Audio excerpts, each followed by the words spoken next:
Man, NBA Twitter has been wild today. They've been talking recklessly all day, and I don't expect them to stop.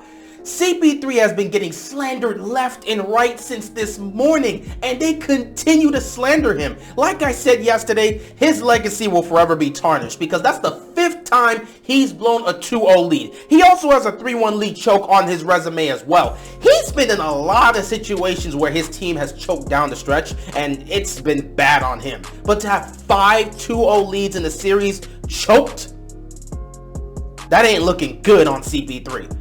But yeah, NBA Twitter has been slandering him, and he's been getting nothing but hate and critique and lots of disrespect since this morning.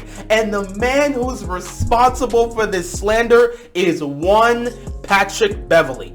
This man Beverley woke up early to slander CP3. He must have been watching that Suns Mavs game, saw that they were down by 30 going into halftime, and saw CP3 score 1 point within 3 quarters and said, nah bro, let me hit up ESPN. I gotta pull up tomorrow. This dude was on Get Up. He was on First Take. He was on Sports Nation. He was on This Justin. He was all over ESPN. He was there through the morning and through the afternoon doing nothing but talking about CP3. This man came ready to slander him. He came out there and said, nah, CP3 should have been the one to get benched. He was taking shots left and right, which again, at the end of the day, it's fine. CP3 doesn't really get a lot of slander or hate from the media because of, his reputation in the NBA and how he's respected, at least how he's viewed, and the whole reputation that he's built up. Even though CP3 is a dirty player, he has a very good reputation, and he doesn't get a lot of hate from the media or critique when he does play bad.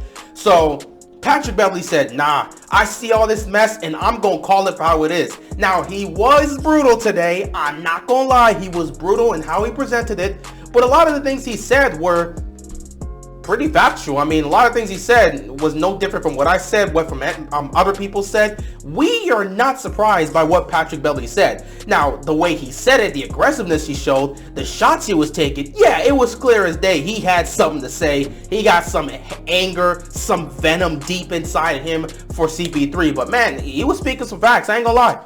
He was going at CP3's head, and he did not stop the whole day. This just goes to show, man, it pays to hate. When you put all your time and energy, you wake up early in the morning just to hate and slander somebody. It pays off. Just look at Skip Bayless. That man has been hating LeBron since the day he was drafted, and he has not stopped. LeBron has not played a basketball game in a month now? Over a month? He has not played a game of basketball, but Skip Bayless will not shut up about him. He keeps talking about LeBron for no reason and taking shots at him when the dude is just trying to enjoy his offseason. It pays to hate, and that's kind of just what the media is, man. But sometimes when the players get a platform and they have an opportunity to speak their mind, they're going to speak it. And I don't blame Patrick Beverley for saying what he said. Like I said yesterday, his legacy will forever be tarnished. And honestly, I believe that was CP3's last opportunity to get a ring. His best opportunity was when he had a 2-0 lead in the NBA Finals against Giannis and the Bucks, but he proceeded to choke that as well as the rest of the team. And then this year, you had an opportunity to get this done and go face off against Steph Curry in the Western Conference Finals, and you choked in a Game 7. Now, while I do say this, I want you to understand, I did bring all that smoke to CP3, and I did critique him. But I also called out Devin Booker. It's not like CP3 is the only reason they lost. Devin Booker didn't show up either. In fact, the team didn't show up. I don't know what's going on with DeAndre Ayton. This whole situation that's kind of surrounding the Phoenix Suns right now, I don't know what's going on. When they asked Monty about the situation, he replied and said, it's internal. I don't know what's going on with that. I'm not about to speculate about nothing, but there seems to be some sort of issues, and with them now being eliminated, this is going to be a very interesting offseason for the Phoenix Suns. I don't know where they go from here. Because when you look at the West, Golden State is clearly back, so they're going to be a problem. Dallas is starting to establish himself as a legitimate threat, and I feel this run to the Western Conference Finals, whether they make it to the finals and win the championship or they lose to the Warriors, I think Luka has shown his abilities and what he can bring to the table and how he's a bona fide superstar and a legit top 10 player, arguably a top 5 player. At this point, no, he is a top 5 player. The way he's played in the regular and postseason, Luka's a top 5 player. If Dallas can bring another star to pair up with Luka, they are excuse me, they are a legitimate threat. If they can get another star with Luka, they are a legitimate threat. Then you look at the Clippers. If Paul George and Kawhi Leonard get healthy next year, they will be a legitimate threat. So you got Denver coming up next. They did not have MPJ. They did not have Jamal Murray. If they get those guys back healthy, the Nuggets are another threat. So you're looking at the Warriors. You're looking at the Grizzlies as well because Jock got injured. They'll be back next year. So you got the Warriors. You've got the Grizzlies. You've got the Mavericks. You've got the Nuggets. You've got the Clippers. Depending on what happens with the Lakers, you may have them too. And let's not forget what the Pelicans are bringing to the table. The way they played in that first round was very difficult for the Suns. Now just imagine they get back Zion.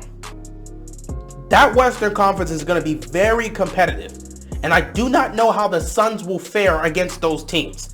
So they might have just blown their chance to win a championship. They had it last year, 2-0 lead in the finals against Giannis and the Bucks. They blew it. They missed their opportunity. This year, they got the #1 seed in the Western Conference, had the best record in the NBA, had a chance to go back to the finals and do something, and they fall in the second round.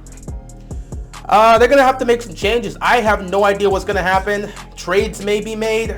Signings may happen. I just don't know. This is going to be a very interesting offseason for the Phoenix Suns because they got to figure out what they're going to do. CP3 turned 37 and just aged like dog years in this series.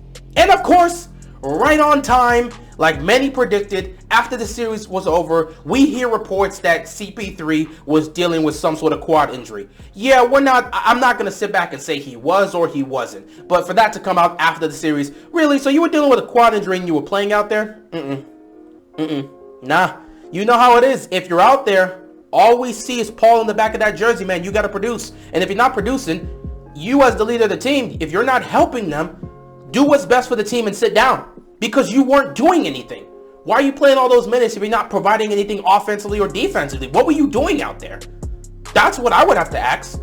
We always hear this injury here at the end of the series. It's hard to buy that. I'm not saying he wasn't going through an injury. I don't know what was happening with CP3. I'm not going to act like I'm in that locker room. You know, the report came out, said he had a quad injury. If that's what the report says, we got to go off it. But again, for that to come out at the end of the series after your team embarrassed themselves in the Game 7 and you played poorly, you had 1 point through 3 quarters. That's how bad you were. So for all that to happen, and then all of a sudden we get a report that says, oh, he suffered a quad injury. Yeah, no one's going to really buy that. Whether it's true or not, no one's going to use that as a legitimate excuse for your play. If you were that bad, sit down. You're hurting your team. And you know that as the leader of that squad. If you're hurting your team, sit down and do what's best for the team. When you suffered that hamstring injury in 2018, guess what? You didn't play. You didn't play. You didn't play in Game 6 or Game 7. You didn't play. Maybe you could have came back, maybe you couldn't, though it's a hamstring injury, and there's a huge difference between a hamstring injury and a quad injury. You can play on an injured quad. You cannot play on an injured hamstring. So we know the differences, but in that situation, whether you could have come back or not, you didn't come back. In this situation, you had the ability to play, but you played poorly. You played poorly. After Game 2, you were nowhere to be found. So if you suffered a quad injury at some point in that series, and you're hurting your team this way, bro, it would have been better for you to sit down. But it is what it is. Anyway, man, the hate was on today. I don't expect it to stop because there has been no NBA games. Obviously, the Eastern Conference Finals starts tomorrow, Tuesday night. We got Heat, we got Celtics. Then Wednesday, we'll go for Warriors and Mavs. So that should be fun. But today was nothing but slander to CP3. And it has been wild. With that being said, that is all I've got. And I'm out of here, man. Peace.